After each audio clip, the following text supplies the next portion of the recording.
भागलपुर विभाग के बांका ज़िले की इस वीडियो के अंदर हम बात करेंगे। तो दोस्तों मैं आपको बता दूं कि इस ज़िले के अंदर 5 विधानसभा क्षेत्र आती है और कई अन्य तालुके और कई खेड़े इसके अंदर जो है तो शुमार की जाती है, जिसको हम विलेजेस कह सकते हैं। इसका डेवलपमेंट का खाका की जिम्मेदारी तो सत्ता और विपक्ष के बीच में ही थी। साथ ही साथ कई छोटे बड़े नेता जो है तो जनता की सेवा में तात्पर्य रहने वाले हैं, उन तमाम लोगों के ऊपर जिनकी जिम्मेदारी आती है। लेकिन फ़िलहाल यूँ भी हम कह सकते हैं कि उन्होंने अपनी इस जिम्मेदारी को पूरा करने में वो पिछले 50 सालों से, अगर हम बात करें जब से बिहार का निर्माण हुआ है, जब से आज़ाद भारत हुआ है, तो वो नाकाम हुए हैं। बांका ज़िले के अंदर हम बात करेंगे बेल्हार विधानसभा क्षेत्र के बारे में। तो यहाँ पर पिछली विधानसभा चुनाव के दौरान देखा ये गया था कि कई पॉलिटिकल पार्टियाँ चुनावी मैदान में थी और कई पॉलिटिकल पार्टियों ने खुशी खुशी या फिर ज़बरदस्ती या फिर मजबूरी में आकर एक दूसरे को समर्थन और जो है तो किसी न किसी तरीके से सपोर्ट किया था। जनता की अगर हम बात करें तो जनता की बिहार के अंदर विधायक साहब जब चुनकर आए, उसके बाद से दोस्तों जनता के बेसिक मुद्दे और कई अन्य चीज़ों को लेकर जो है तो वो काम करते हुए बिल्कुल नज़र नहीं आए हैं, जिसके चलते यहाँ पर की जनता त्राहिम त्राहिम करते हुए नज़र ज़रूर आती है। लेकिन क्या करे, जनता है, बोलने से शर्माती है। फिलहाल दोस्तों मैं आपको बता दूं कि ये ऐसी ही चीज़ें चलती रहेंगी तो आगे तरक्की कैसी होगी। बिहार का जो नॉर्मल इंसान है उसको बाहर जाकर काम करना ही पड़ेगा। कटोरिया विधानसभा क्षेत्र की अगर हम बात करें तो निक्की हेम्ब्रॉम जो है तो इस विधानसभा के अंदर जीत दर्ज करने में कामयाब हुए थे, जिन्होंने 74,785 वोट हासिल किए थे बीजेपी के प्रत्याशी के तौर पर। वहीं जो है तो उनका वोट शेयर परसेंटेज काफ़ी अच्छा था। बीजेपी ने जो है तो ये सीट आरजेडी को हराकर गेन कर ली थी। ये बात सबसे इम्पॉर्टेंट है कि आरजेडी इस विधानसभा क्षेत्र के ऊपर अपने आप को डिफेंड नहीं कर पाई और तकरीबन 15,000 से भी या फिर 6-7 हज़ार के जो विक्ट्री मार्जिन था उसको लेकर जो तो वो हार का उसको सामना यहाँ पर करना पड़ा। दूसरी तरफ अन्य कई पॉलिटिकल पार्टीज़ और कुछ अन्य लोग भी चुनावी मैदान में जो तो खुद मारते हुए नज़र ज़रूर है, लेकिन वो अपना जो तो जाविया उस लेवल का दर्ज नहीं कर पाए जहाँ पर जो है तो डेवलपमेंट या फिर अन्य चीज़ें होती है या फिर जनता की सेवा की बात की जाती है या सेवा भाव या सेवा भावना की बात की जाती है। तो इस तरह के हालात इस विधानसभा क्षेत्र के ऊपर देखने को मिले। इस बार दोस्तों मैं आपको बता दूं कि काफ़ी कांटे की टक्कर का मुकाबला इस विधानसभा क्षेत्र के ऊपर देखने को मिल सकता है, लेकिन बहुत जल्दी ही। बांका ज़िले की अगर हम बात करें तो बांका विधानसभा क्षेत्र की बात हम कैसे भूल सकते हैं। यहाँ पर बीजेपी, आरएलएसपी, पीपी, आरजेडी और कई अन्य पॉलिटिकल पार्टियाँ चुनावी मैदान में थे। बांका का बेसिक वोटर की अगर हम बात करें तो मुस्लिम, पिछड़ा, दलित, आरक्षित समाज आता है। जावेद इकबाल अंसारी आरजेडी के प्रत्याशी के तौर पर चुनावी मैदान में थे, तो कई अन्य पॉलिटिकल नेता भी जो तो चुनाव में कूद पड़े थे। डेवलपमेंट की अगर हम बात करें तो इस ज़िले के अंदर जो तो जिस तरह से या तालुके के अंदर जो तो या फिर विधानसभा के वाइज अगर देखा जाए तो जितना डेवलपमेंट होना चाहिए था उतना बांका के अंदर जो तो दूर दूर तक के नज़र नहीं आता है। वैसे तो मैं आपको बता दूं कि इस तरह के ज़िले जो तो हम देखेंगे तो दूसरे स्टेटों के अंदर तालुके लेवल की डेवलपमेंट नज़र आते हैं। तो ये कहीं ना कहीं यहाँ के राजनेता, चाहे वो सत्ता में क्यों ना हो या विपक्ष में क्यों ना हो, उनके लिए एक बहुत बड़ी सोच और विचार करने की एक महत्वपूर्ण घड़ी जिसको हम समझ सकते हैं वो है। लेकिन बांका के अंदर डेवलपमेंट नहीं है।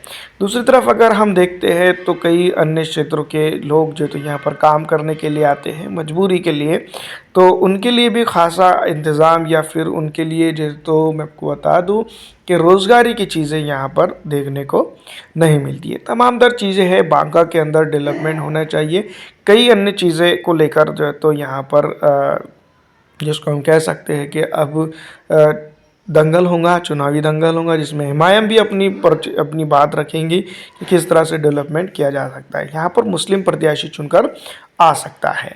धौरिया विधानसभा क्षेत्र, मनीष कुमार जनता दल यूनाइटेड के प्रत्याशी थे, तो वहीं आरजेडी के प्रत्याशी के जब तरफ से देखा जाए तो भूदेव चौधरी चुनावी मैदान में थे। तो दोनों के बीच में काफ़ी अच्छा कलर्स देखने को मिला था। इम्पोर्टेंट ये नहीं है कि धौरिया के अंदर कौन जीत के आया, इम्पोर्टेंट ये है कि धौरिया के अंदर जीत कर आने के बाद यहाँ की जनता के लिए किस कदर और कितना काम हुआ है, ये सबसे अहम और बेसिक मुद्दा इस विधानसभा क्षेत्र का नज़र आता है। कुल मिलाकर अगर हम बात करें तो इस विधानसभा के अंदर बात की जाए तो कई अन्य चीज़ें हैं, कई अन्य ताल्लुकात हैं, कई अन्य मामलात हैं जिसको लेकर पूरी तरह से, चाहे वो सत्ता में जाने वाली पार्टी हो या तो फिर बाद में सत्ता बदल करके सत्ता में रहने वाली पार्टी हो, वो पूरी तरह से नाकाम हुई है कि इस इलाके में डेवलपमेंट लाने के लिए जनता की बेसिक मसाइल को तक जहाँ पर हल होता हुआ नज़र नहीं आया है। तो ये सबसे इम्पोर्टेंट मुद्दे हैं जो जनता के लिए और जनता के वास्ते करने चाहिए थे, लेकिन ये नहीं होते दिखाई दिए हैं। पिछले 5 सालों की अगर हम लेखी जोखी की बात करें तो नाम मात्र तुतुर मुतुर काम ज़मीनी तौर पर देखने को मिला है। बल्कि जो तो यहाँ पर यूँ भी कह सकते हैं कि जनता है वो जनता ही है जो मजबूर है पलायन करने के लिए, दूसरे इलाकों में अपना पेट पालने के लिए और दूसरी जो है तो स्टेटों के अंदर जाकर परेशान होने के लिए। तो तमाम तर चीज़ें हैं जो यहाँ के राजनेताओं के लिए जो है तो गुड न्यूज़ भी लेकर आती है। तो ये तमाम तर चीज़ें हैं जो तो यहाँ की जनता ने समझना चाहिए और बेसिक तौर पर रोडों पे उतर कर जो है तो यहाँ की राजनीति को समझने की ज़रूरत करनी चाहिए। दूसरी तरफ अगर हम बात करें अमरपुर विधानसभा क्षेत्र की, जो बिहार की विधानसभा क्षेत्र है, यहाँ पर भी आरजेडी जनता दल यूनाइटेड का दोनों का अच्छा मुकाबला देखने को मिला। दोनों को सत्ता का सुख पिछले 5 सालों से अगर देखा जाए 20 से, तो अब तक के काफ़ी अच्छा तरह से जो है तो मैं आपको बता दूं कि मिला है। लेकिन डेवलपमेंट का मामला इस विधानसभा क्षेत्र हो या फिर कई और विधानसभा क्षेत्र के ऊपर भी अगर देखा जाए तो ये करने में नाकाम रहे हैं।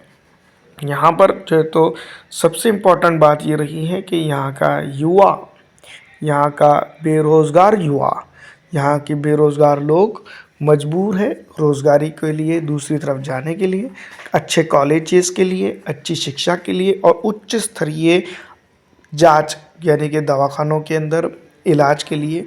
कई चीज़ें जो तो अमरपुर विधानसभा क्षेत्र के ऊपर ज़ेर बहस है, लेकिन इन तमाम तर चीज़ों के बावजूद इस विधानसभा क्षेत्र के ऊपर डेवलपमेंट की नाकामी, हेल्थ सेक्टर में बेकारी और तमाम तर चीज़ें जो तो यहाँ पर इस विधानसभा के अंदर देखने को मिल सकती है।